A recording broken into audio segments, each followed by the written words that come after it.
só iniciar a reunião, Mateus 18 até o 25. Mateus capítulo 1, versículo 18 até o 25. Ora, o nascimento de Jesus Cristo foi assim: estando Maria, sua mãe, desposada de José, antes de se juntarem, achou-se ter concebido o Espírito Santo. Então, José, seu marido, como era justo e não queria infamar, intentou deixá-la secretamente. E, projetando ele isto, eis que, em sonho, lhe apareceu um anjo do Senhor, dizendo: José, filho de Davi, não temas receber a Maria, tua mulher, porque o que nela está gerado é do Espírito Santo. E ela dará luz a um filho e lhe porá o nome de Jesus, porque ele salvará o seu povo dos seus pecados. Tudo isso aconteceu para que se cumprisse o que foi dito da parte do Senhor pelo profeta que diz: Eis que a Virgem conceberá e dará à luz a um filho, e ele será chamado pelo nome de Emanuel. Emanuel, traduzido, é Deus conosco. E José, despertando do sonho, fez como o anjo do Senhor lhe ordenara, e recebeu a sua mulher, e não a conheceu até que deu à luz seu filho, o primogênito, e pôs-lhe o nome de Jesus. No último estudo, embora a gente leu também do versículo 18 ao versículo 25, a gente se deteve no último estudo em analisar a situação que se encontrava naquele instante, não a nação como um todo, mas o povo em Jerusalém, o povo de Israel, a nação de Israel. E a gente se deteve um pouco para ver como a escuridão espiritual, o estado moral, ao qual se encontrava aqueles que era para ser a referência, ou ser o povo, o escolhido, o povo terrestre de Deus. Porque nós vemos que após o versículo 12, que é onde tem essa última, podemos dizer, divisão dessas três que eles é apresentada no versículo 17, nós vemos que eles regressaram, não como um todo, mas eles acabou o cativeiro, podemos assim dizer, e eles regressaram. Mas se nos versículos anteriores, do 12, nós vemos que havia o tempo dos reis, nós vemos que eles retornaram depois do cativeiro, mas eles não assumiram o posto, não tinha mais reis. E nós vamos ver que esse período que nós estamos vendo aqui, estava alguém ocupando esse trono. E que ele vai, então, com o nascimento do rei devido, o Messias, ele vai se perturbar como toda Jerusalém. E nós pensamos um pouco nos motivos por os quais eles não estavam no trono. Foi comentado que é o tempo dos gentios, devido à desobediência deles, então eles se encontravam nessa escuridão, nesse tempo de trevas. E a gente entrou um pouco no versículo 18. Nós vemos então que chegou o tempo determinado por Deus, como nós encontramos em Gálatas, que nos fala da chegada à plenitude dos tempos, nasceu o Senhor Jesus, nascido de mulher, nascido sob a lei. O Messias, e nós vemos então no 18 ao 25, o nascimento do rei. E nós vamos entrar então nessas promessas. Nós vemos aqui o anjo orientando José, e temos aqui que José, filho de Davi, essa expressão, e nós vamos ver então também José sendo obediente àquela visão a qual ele recebeu, e também vemos Maria sendo abençoada, e nós vemos tantos detalhes e riquezas de detalhes para que possa comprovar, então, que estava se cumprindo as promessas que nós encontramos no Antigo Testamento, do nascimento do Messias, o Rei dos Judeus.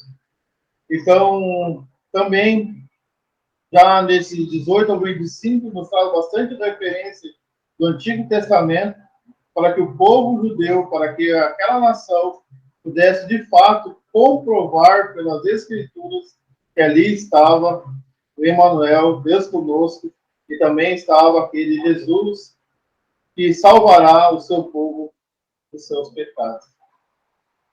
Semana passada até citei duas versículos do Velho Testamento que, em alguns desses dois versículos apenas também, que fazem alusão ao nascimento do Senhor Jesus e ao cumprimento da profecia.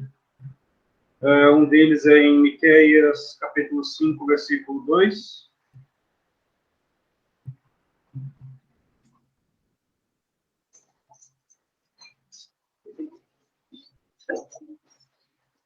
Miqueias, no capítulo 5, versículo 2.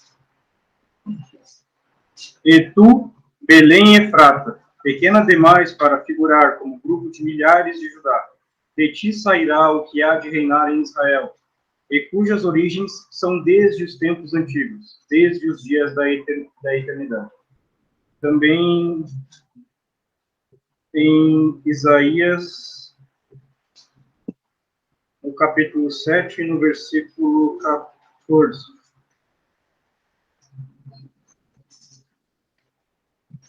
Isaías, capítulo 7, versículo 14.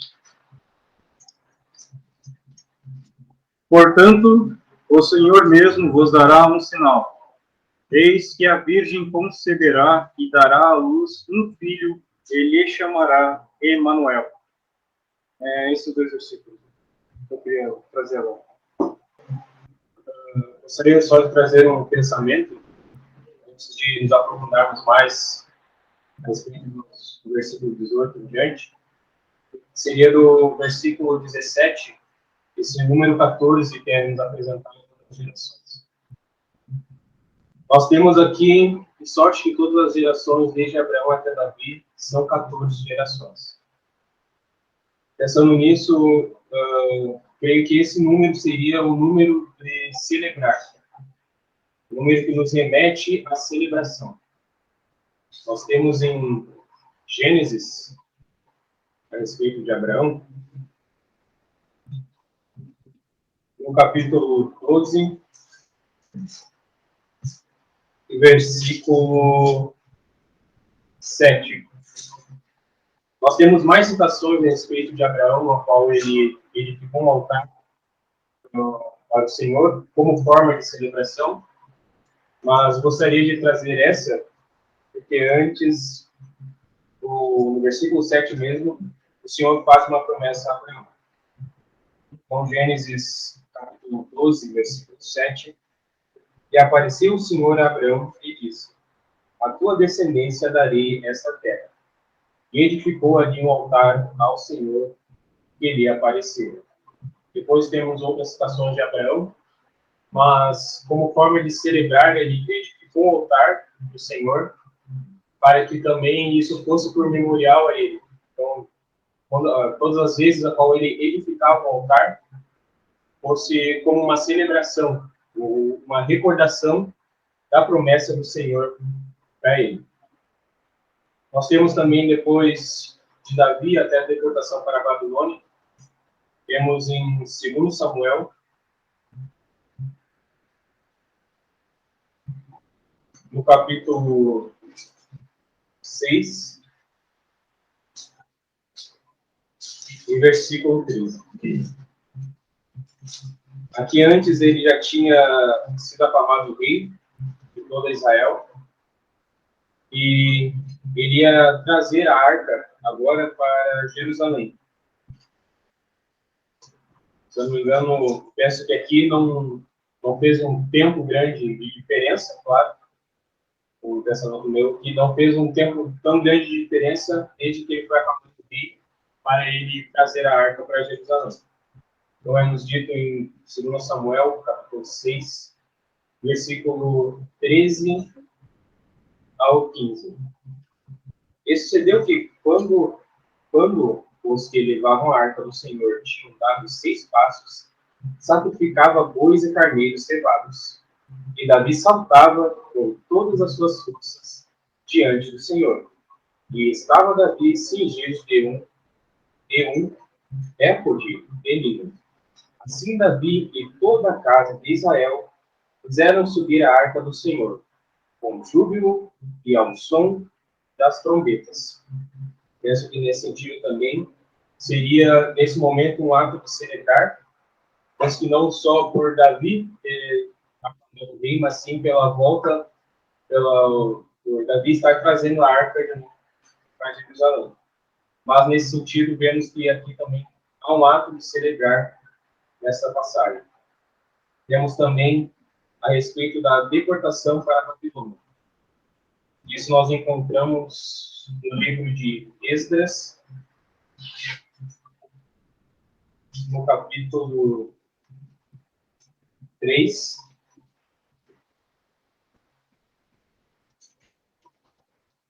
Esdras, capítulo 3, de versículo 3 até o versículo 5. Esdras 3, capítulo 3, versículo 3. E firmaram o altar sobre as suas bases, porque o terror estava sobre eles, por causa dos povos das terras. E ofereceram sobre ele holocaustos ao Senhor, holocaustos pela manhã e à tarde. E celebraram a festa dos tabernáculos, como está escrito: ofereceram holocaustos cada dia, por ordem, conforme ao rito, cada coisa em seu dia. E depois disto, o holocausto contínuo e os das ruas novas e de todas as solenidades consagradas ao Senhor, como também de qualquer que oferecer oferta voluntária ao Senhor. Então, temos aqui principalmente nesse versículo 4, eles celebraram a festa dos tabernáculos. Claro que tinha dito uma oferta, especificamente a oferta dos tabernáculos, mas se formos analisar esses versículos a qual lemos, vemos que não foi só a dos tabernáculos a qual eles ofereceram.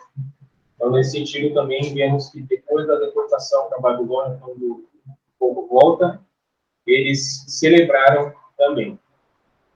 E agora nós temos desde a deportação para a Babilônia até Cristo. Isso nós podemos encontrar no próprio Evangelho de Mateus, a qual creio que vamos estudar mais para frente, no capítulo 2, e versículo 1.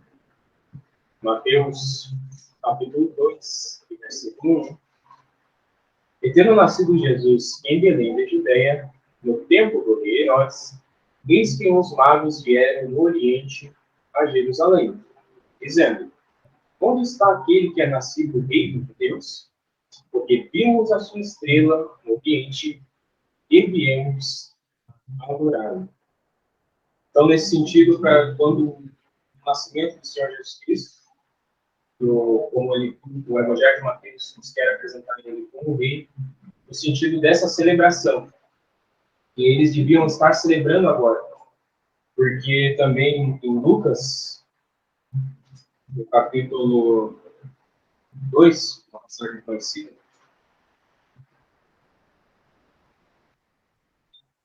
Lucas, capítulo 2, versículo 10, e o anjo lhes disse: não temais, porque eis que vos trago novas de grande alegria, que será para todo o povo.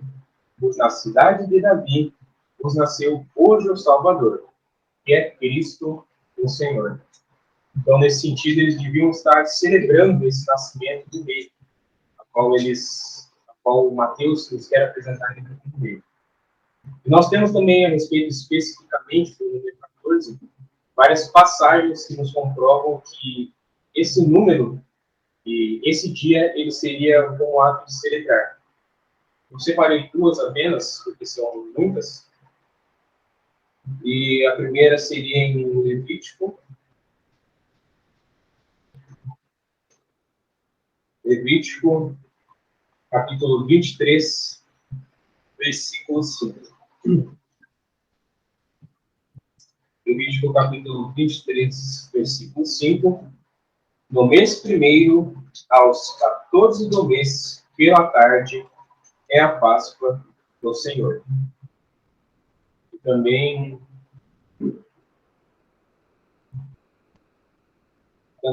em Josué, no capítulo 5, versículo 10. Josué, capítulo 5, versículo 10. Estando, pois, os filhos de Israel acampados em Gilgal, celebraram a Páscoa no dia 14 do mês, à tarde, nas campinas de Jericó. Com base nessas, entre outras passagens a qual nos remete ao número 14, penso que aqui eles deveriam celebrar a chegada do rei, que é Cristo. Como diz em Lucas, eis que trago novas de grande alegria. Penso que também, por isso que no período de Davi até a deputação da Babilônia, o Espírito quis colocar aqui 14 gerações. Claro, não seria só esse objetivo específico, que ainda há mais coisas para serem exploradas, mas tem que um dos sentidos também é que ele pulou alguns reis para apresentar esta da celebração a qual eles fizeram, das 14 gerações.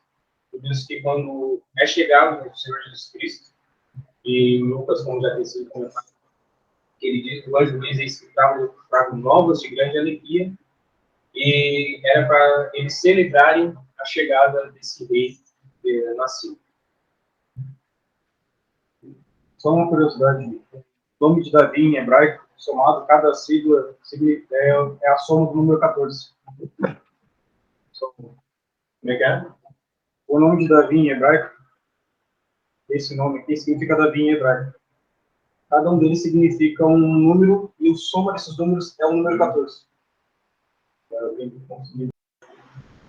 É importante essas colocações para que nós saibamos que existe uma, ou certamente mais de uma razão, pela qual nós encontramos essa distinção em relação às gerações.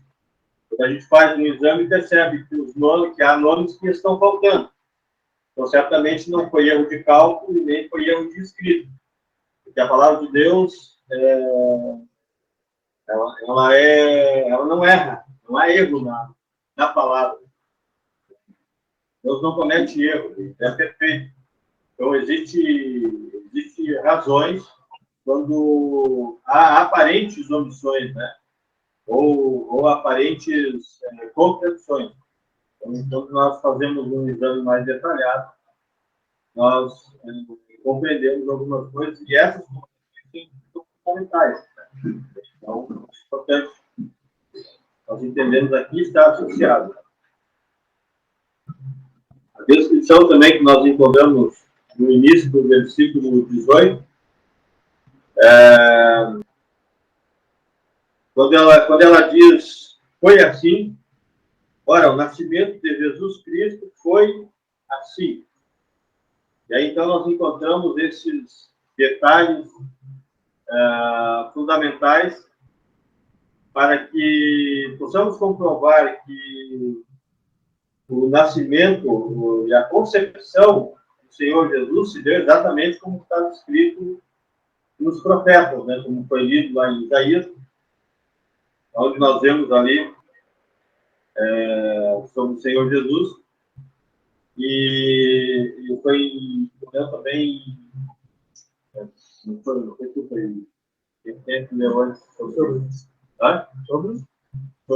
não, foi ali em Miqueias e Isaías. Miqueias, né? Que fala ali que o nome, como ele seria concebido, e o nome. Então, isso vem exatamente comprovar o que estava escrito. Comparando escritura com escritura, chegamos nessa conclusão. Nos versículos 1 a 17, o Espírito Santo comprova ampla e suficientemente a humanidade do Senhor Jesus e principalmente o seu direito de herdar legitimamente o trono de Davi. A partir do versículo 18 até o final,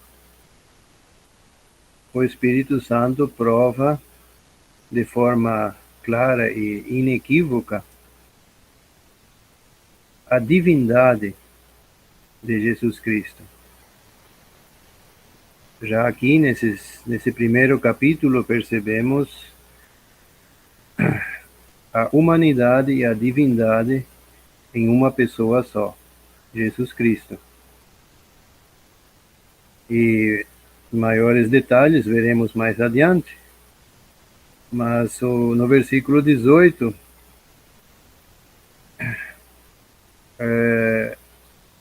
vemos que Maria, sua mãe, desposada com José. Já foi em outras oportunidades, foi falado acerca dos costumes judaicos da época e boa parte ainda continua até hoje, que o noivado, o compromisso, era considerado como um casamento, ou seja, os dois eram considerados casados a partir do momento de assumir o compromisso, porém eles não viviam juntos e, por consequência, também não tinham relações. E é o que vemos aqui nesse versículo 18. E sendo assim, podemos entender também um pouco a surpresa, talvez até o desapontamento de José, percebendo que sua noiva, Maria, estava grávida. Mas vemos no 19 um detalhe acerca de José. Aqui o Espírito Santo atesta a justiça de José. Diz como era justo e não a queria infamar, intentou deixá-la secretamente. É interessante que o pouco que nós lemos acerca de José nos evangelhos, aqui temos um detalhe bem interessante. Ele é chamado de justo. Isso é algo realmente positivo. E embora não vamos agora levantar essa questão para não desviar do assunto, mas nesse versículo 19 podemos encontrar de uma forma mais sutil, velada, aquela utilização da carta de divórcio que havia sido prescrita, permitida por Moisés em Deuteronômio. E se juntamos isso com a observação que José era justo, percebemos que aquilo era legítimo e de acordo com a vontade de Deus. Mas depois também vemos que Deus intervém e envia um anjo para falar com José. Nós temos esse evangelho que nós estamos estudando, se podemos dizer, um certo destaque a José. como já foi comentado. Nós vamos ver que o anjo aparece a ele, conversa com ele, mostra os seus planos e o que fez. E vamos ver, para não adiantar muito o assunto, que ele, no versículo 24, e José, despertando do sono, fez como o anjo do Senhor lhe ordenara. E nós vamos ver, quando aparece José, temos então essa obediência. Mas quero também destacar que, embora aqui nós vemos o versículo 18 falando a respeito de Maria, estando Maria sua mãe, nós não temos muitos detalhes, mas Lucas nos dá alguns detalhes e o ângulo de visão era parte do diálogo, então, com Maria. Isso nós encontramos no capítulo 1 do Evangelho de Lucas, a partir do versículo 26 até o 38. Fazendo alguns pontos, ele aparece, temos essa visita do anjo a Maria, ele começa a ter um diálogo com ela, e diz no versículo 28, salve a agraciada, o Senhor é contigo. E ela também se turba com essas palavras, considerava a saudação que seria esta, e ele faz, o anjo, então, essa revelação a ela. E no versículo 35, descerá sobre ti o Espírito Santo, e o poder do Altíssimo te cobrirá com a sua sombra. Por isso também o santo que de ti há de nascer será chamado Filho de Deus. E no versículo 38 nos diz, eis aqui, disse então Maria, eis aqui a serva do Senhor, cumpra-se em mim segundo a tua palavra. E o anjo ausentou-se dela. Nós temos então também que José justo e obediente, nós também temos Maria, então nós temos esse casal, podemos dizer, em obediência, em conformidade, com o coração de Deus, prontos para cumprir aquilo que o Senhor tinha determinado para toda a questão, os seus planos e a manifestação desse rei, do Messias prometido. No versículo 18, no final, diz que Maria havia concebido do Espírito Santo. No versículo 20, no final, diz o que nela está gerado é do Espírito Santo. E quero repetir o versículo que o irmão acabou de ler, de Lucas, capítulo 1, versículo 35. Descerá sobre ti o Espírito Santo, e a virtude do Altíssimo te cobrirá com a sua sombra, por isso também o Santo que de ti há de nascer será chamado Filho de Deus. Com essas poucas palavras, a Sagrada Escritura atesta de uma forma muito enfática que Jesus Cristo é o Santo, é o Filho de Deus, é Deus. E isso sempre é necessário enfatizar e repetir e ter uma clareza absoluta acerca desse fato. Embora homem ao mesmo tempo, Jesus Cristo foi Deus e é Deus. E sempre será Deus. E isso é de muita importância porque sempre houve tentativas do inimigo, de Satanás, de pôr em dúvida a divindade de Cristo, de Jesus.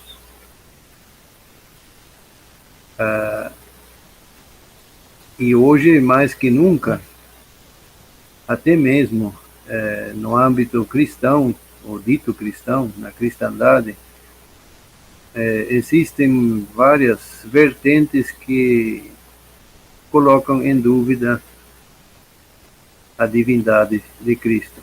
E isso é extremamente grave, extremamente perigoso, principalmente para os mais jovens, e por isso convém enfatizar, vez após vez, que, embora Jesus tenha nascido de mulher, conforme a passagem já mencionada em Gálatas, e embora Jesus ter sido homem igual a nós, exceto o pecado, ele nunca deixou de ser Deus. Ele nunca deixou de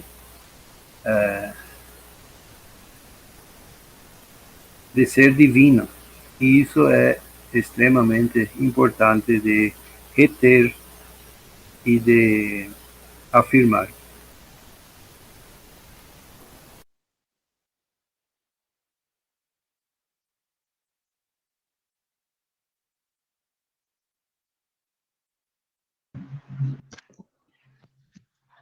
Por outro lado, também,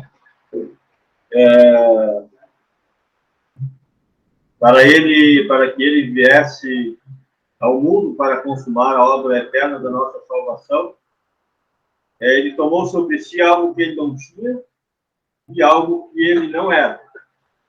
Nós sabemos que ele era Deus e que ele sempre existiu por toda a eternidade passada. Isso é relatado, já foi relatado nos versículos que foram mencionados no início da reunião. E ele é desde a eternidade. Mas para consumar a obra da nossa salvação, ele tomou sobre si aquilo que ele não tinha e aquilo que ele não era. Ele não era humano. Ele não era homem. Mas ele, então, se fez homem para, na cruz, morrer. Ele diz que ele, lá em Hebreus, que ele foi feito um pouco menor do que os anjos. Evidentemente, está se referindo a este período que ele esteve na Terra como homem, mas nesse sentido, temporariamente. Ele foi um homem, ele foi um pouco menor do que os anjos, porque ele tomou sobre si aquilo que ele não tinha, mas ele assim o fez, sem deixar de ser Deus. Só para, então, para não ficar faltando nada, né? Ele tomou sobre si a humanidade, tomou sobre si carne humana, porém sem pecado, como já foi mencionado também pelo João Samuel. Então, ele foi homem, tomou sobre si a humanidade, mas ele não tinha pecado. No versículo 21, lemos: E dará à luz um filho e chamarás o seu nome Jesus. Muitas vezes, os nomes das pessoas na Bíblia e também dos lugares da Bíblia têm um significado específico que nos levam a entender, a compreender melhor o que Deus quer nos dizer. E somente Deus para saber o que vai acontecer. Aqui diz que dará a luz e chamarás, ou seja, tudo no futuro. E aquilo que aconteceria, ou melhor, o que esse filho que haveria de nascer faria também estava no futuro. A salvação que ele efetuaria também estava no futuro. Mas Deus, na sua onisciência, sabia exatamente, e por isso também dá essa ordem para que esse filho que haveria de nascer fosse chamado Jesus, que significa o Senhor e Salvador. E aqui também diz, porque ele salvará o seu povo dos seus pecados. E justamente aquilo que o irmão acabou de falar, que embora Deus eterno, Deus Filho eterno, ele assumiu forma humana para poder realizar a obra de redenção ali na cruz. E por isso também aqui encontramos o nome Jesus, pois além de significar o Senhor e Salvador, esse nome Jesus sempre está intrinsecamente ligado à humanidade do Filho de Deus. Aqui não diz Cristo, aqui diz Jesus, o homem Jesus. E assim também o vemos nos relatos dos evangelhos e algumas outras partes também do Novo Testamento. E quando aparece o nome Jesus, está em primeiro plano a sua humanidade. E diz aqui, ele salvará seu povo dos seus pecados. Obviamente, em primeiro plano, está se referindo ao povo de Israel. E esse povo é o seu povo, o povo de Deus. Foi, desde a sua eleição, é agora ainda, embora tendo sido posto de lado por algum tempo, e será também no futuro, quando Deus retomará a relação com Israel, conforme vemos nas profecias. Mas o povo de Israel é o povo de Deus, terreno, é o seu povo.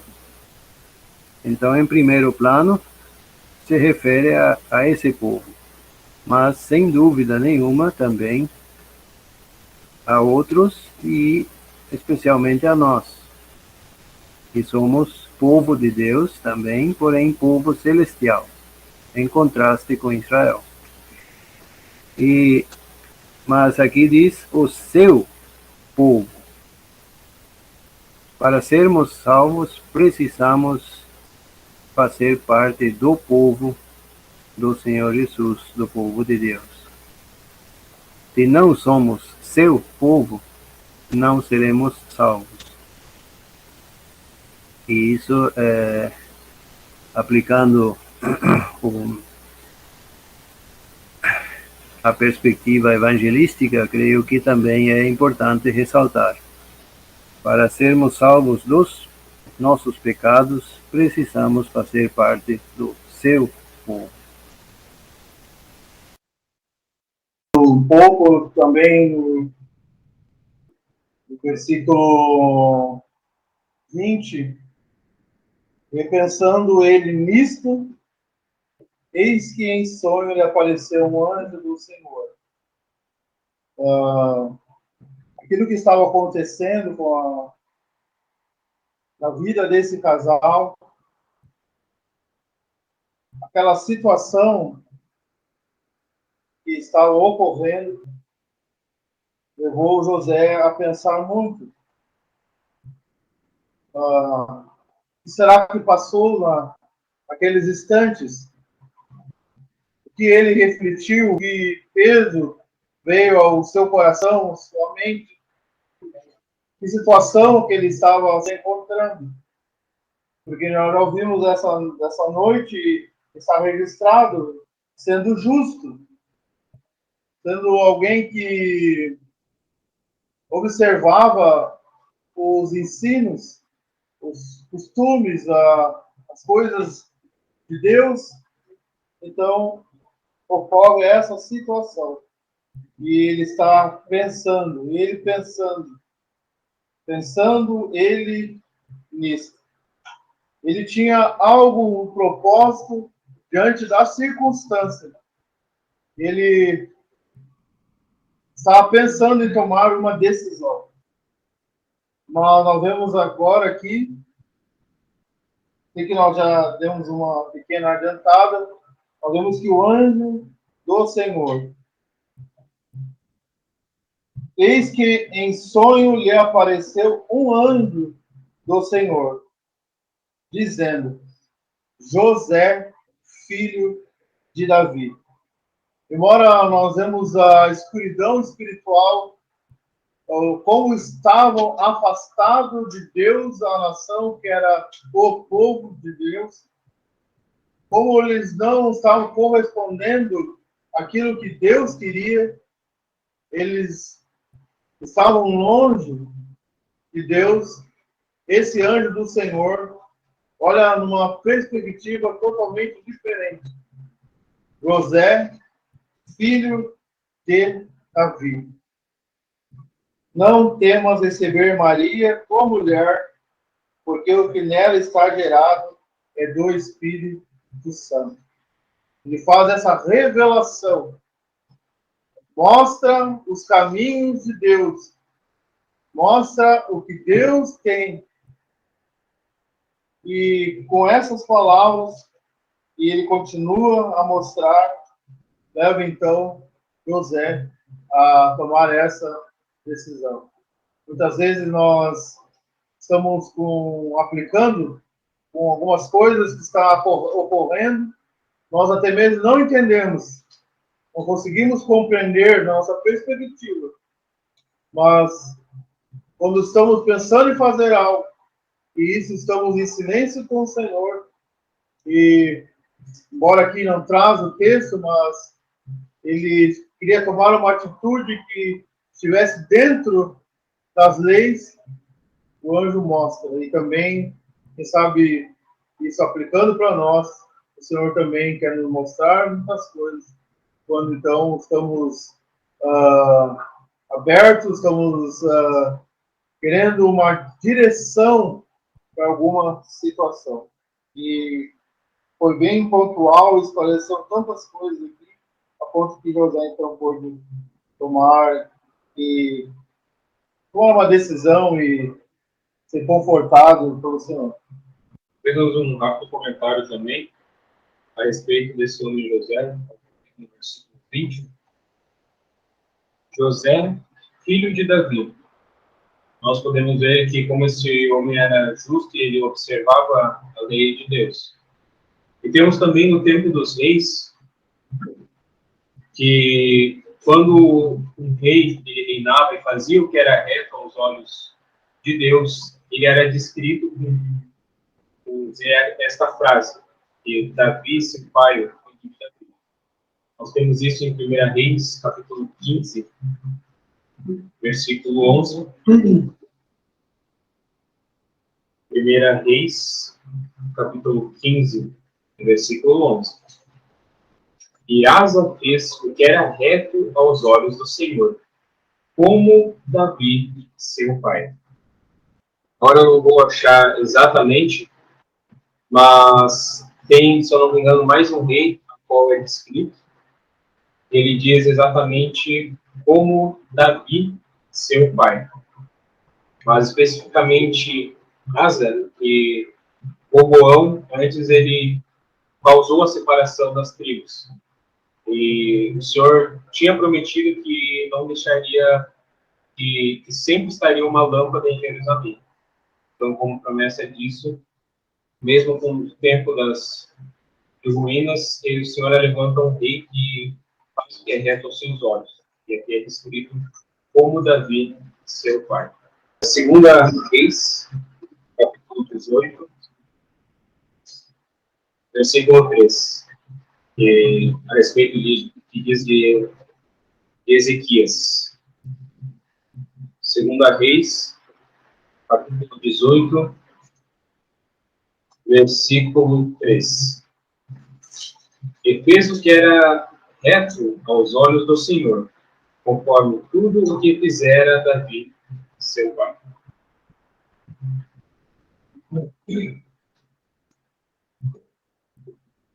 Nós chegamos, então, às 8h30, que é o propósito desse estudo. Podemos estar encerrando, então, com oração. Senhor, queremos te agradecer por cada manifestação, por cada servo que o Senhor levantou e se manifestou a respeito da tua palavra, que nos trouxe algum ensino e algum motivo a mais para nós estudarmos a tua palavra quando voltarmos para os nossos lares. Te agradecemos por isso, queremos te agradecer pela presença de cada um aqui também. Que o Senhor proteja a cada um durante o início dessa semana e no retorno para os seus lares. Nós pedimos. Amém.